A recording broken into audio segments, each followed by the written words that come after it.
बच्चों आज हम क्लास 10 का फिजिक्स का एक टॉपिक है प्रकाश का परावर्तन, उसके बारे में जानकारी प्राप्त करते हैं। अच्छा, परावर्तन से पहले ये प्रकाश के बारे में थोड़ी सी जानकारी प्राप्त करते हैं। बोर्ड एग्जाम्स में आ जाता है ये कि प्रकाश क्या होता है, प्रकाश के गुणों के बारे में बताइए। तो सबसे पहले देखो प्रकाश, तो एमसीक्यू में भी आ जाता है कि प्रकाश क्या होता है, तो समझ लेते हैं। प्रकाश क्या होती है? एक प्रकार की ऊर्जा होती है जिसके कारण हमें वस्तुएं दिखाई देती हैं। तो इसको देख लेना सही ढंग कि प्रकाश क्या होता है। प्रकाश ऊर्जा का एक रूप है जिसके कारण हमें वस्तुएं दिखाई देती हैं। तो प्रकाश क्या है? ऊर्जा का एक रूप है जिसके कारण वस्तुएं दिखाई देती हैं। ये तो इसकी परिभाषा। अच्छा, इसके गुण और आ जाते हैं। तो प्रकाश के गुण समझते हैं। देखो, सबसे पहला और इजी कि प्रकाश सीधी रेखा में चलता है। कैसी रेखा में? सीधी रेखा में गमन करता है। अच्छा, दूसरा समझ लो, प्रकाश की जो स्पीड होती है, चाल होती है, वायु या निर्वात में, मतलब यहाँ पे हवा ना हो, वहां पे 3 लाख किलोमीटर पर सेकंड होती है।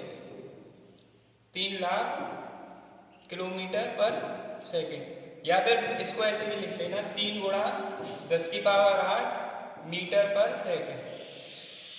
अच्छा, तीसरा गुण और समझते हैं। और जो प्रकाश की जो प्रकृति होती है वो कैसी होती है? अनुप्रस्थ। तो ये क्वेश्चन पूछ लिया जाता है कि जो प्रकाश है उसकी प्रकृति कैसी होती है? अनुप्रस्थ। तो इसमें से एक थोड़ा सा इसमें है कि प्रकाश की प्रकृति होती है अनुप्रस्थ। और ध्वनि की प्रकृति कैसी होती है? अनुदैर्घ्य। तो इसको थोड़ा समझ लेना कि प्रकाश अनुप्रस्थ प्रकृति का होता है और ध्वनि अनुदैर्घ्य। अच्छा, ये अनुप्रस्थ और अनुदैर्घ्य क्या होता है, इसके बारे में थोड़ी सी जानकारी। अनुप्रस्थ का मतलब होता है वे तरंग जिनमें माध्यम के कण और तरंग के कण एक दूसरे के लंबवत होते हैं, और अनुदैर्घ्य में माध्यम के कण और तरंग के कण एक दूसरे के समांतर होते हैं। तो अनुप्रस्थ में लंबवत होते हैं और अनुदैर्घ्य में समांतर। तो ये वैसे ज्यादा डीप मत जाना इसमें। चौथा समझ लो, एक चौथा और समझ लो कि जब प्रकाश चलता है तो उसके लिए किसी माध्यम की आवश्यकता नहीं होती। तो इसके संचरण के लिए या चलने के लिए माध्यम की आवश्यकता नहीं होती। मतलब ये नहीं कि लाइट चलने के लिए भाई ठोस माध्यम चाहिए, द्रव चाहिए या गैस चाहिए, ये किसी भी माध्यम में चल सकता है। 5 गुण है, इनको सेंटेंस से समझ लेना, बोर्ड एग्जाम्स में आ जाते हैं। प्रकाश का परावर्तन, रिफ्लेक्शन ऑफ लाइट, तो इसके बारे में समझते हैं। ये मान लो अपने पास कोई पृष्ठ है, चिकना है,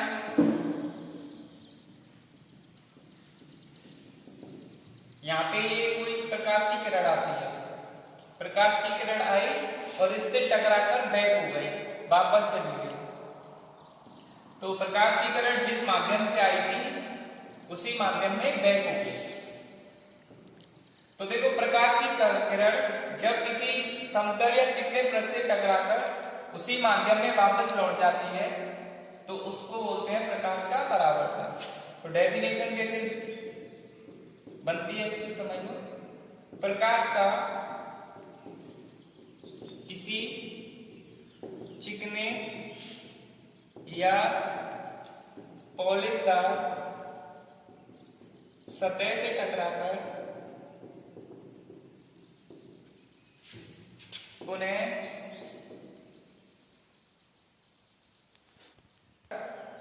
उसी माध्यम में लौट जाता है, उसी माध्यम में लौट जाना, वो कहलाता है प्रकाश का परावर्तन। तो देखो, प्रकाश की किरण जब आती है तो उसको बोलते हैं आपतित किरण। मतलब प्रकाश की किरण का आना वो कहलाता है आपतित किरण। प्रकाश की किरण का परावर्तित हो जाना वो किरण कहलाती है परावर्तित किरण। प्रकाश की किरण का आना आपतित किरण और जाना परावर्तित किरण। जिस पृष्ठ से टकराती है उस बिंदु को बोलते हैं आपतन बिंदु। आपतन बिंदु, और आपतन बिंदु से लंबवत लाइन वो कहलाता है अभिलंब। अभिलंब और आपतित किरण के बीच को बोलते हैं आई, आपतन कोण। परावर्तित किरण और अभिलंब के बीच के कोण को बोलते हैं परावर्तन कोण। तो देखो परावर्तन के दो नियम होते हैं। तो पहला नियम समझते हैं, आपतन कोण आई परावर्तन कोण के बराबर होता है। मतलब प्रकाश की किरण जितने एंगल से आती है उतने ही एंगल से बैक हो जाती है। मतलब कि आपतन कोण परावर्तन कोण के बराबर होता है। आई की जो वैल्यू होती है एंगल आई की, वो एंगल आर के बराबर होती है। अच्छा, एक दूसरा नियम भी है। दूसरा नियम क्या है, आपतित किरण, परावर्तित किरण और आपतन बिंदु पर अभिलंब तीनों एक ही तल में होते हैं। तो आपतित किरण, परावर्तित किरण और आपतन बिंदु पर अभिलंब तीनों एक ही तल में होते हैं। आपतित किरण, परावर्तित किरण और आपतन बिंदु पर